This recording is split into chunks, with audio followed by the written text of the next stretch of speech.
Sinasabing ang breast cancer ay pangalawang common cancer sa Asia. Karaniwang dinadapuan ng sakit na ito ang mga kababaihan.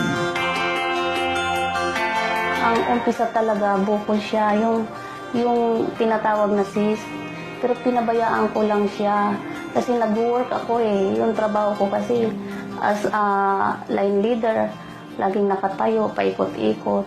Tuwing hapon, naramdaman ko siya na nilalagnat ako. Pinabayaan ko lang siya. Yung bukol na yan, nasa ilalim ng dibdib. Tapos unti-unti siyang tumitigas na siya. Pag malamig, lalong kumikirot hanggat nangitim. Nangitim siya hanggat siya yung talagang as in masakit pati likod. Sabi ko magpa-check ako. Taong 2001 nang magumpisang maramdaman ni Jocelyn Manuel ang mga sintomas ng cancer. Wala siyang kamalay-malay na umabot na sa stage 3 ang kanyang breast cancer.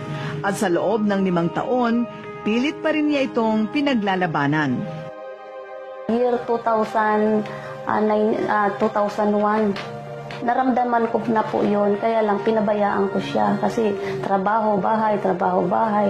Tapos nung lumala, kasi hindi ko nga pinapansin, iniinom ko lang siya ng nipinami.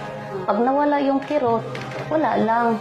Nangitim na po yung didi ko. Sabi ko, ano kayo nangyari sa didi ko? Nung nagpa-check up na po ako, kasi nahirapan talaga ako gawa ng... Pati likod po, sobrang sakit. Manas ko po lahat yan. 5 years po akong lumalaban. Iba-iba na pong gamot iniinom ko. Wala pa rin lunas. Pero iniisip ko, wala akong sakit. Fighting spirit po ako talaga. Nalaman ni Jocelyn na may taning na ang kanyang buhay. Dahil dito, mas ninais niyang magtrabaho sa halip na magpahinga upang maiwasan ang sobrang stress sa kanyang kalagayan.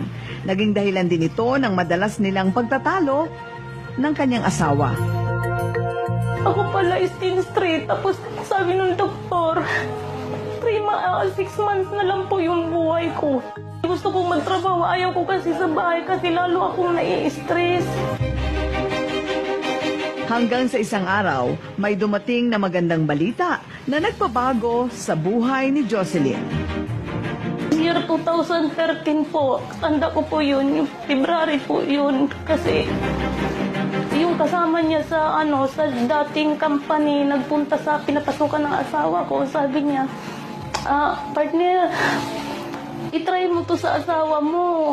Pag uwi ng asawa ko, dala-dala niya kalahati. Sabi niya, Ma, mayroon ka ng gamot. Ihaplas mo sa didi mo. Tapos patak niya sa ulo, tapos dinadaan sa tubig. Tapos nung uminom ako, parang naginawaan ako.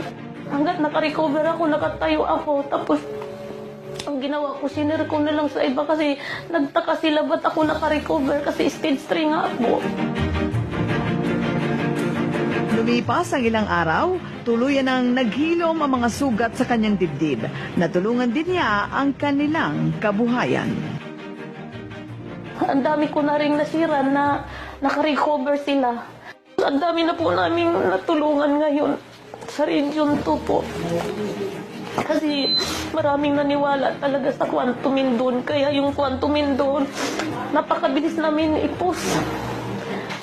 Parang nililigo na lang doon kasi maraming may prueba po na nakagamit ng Quantumin na talagang lumakas sila. Yung mga kasama namin taga Region 2, yun sila natulungan as kumita po sila.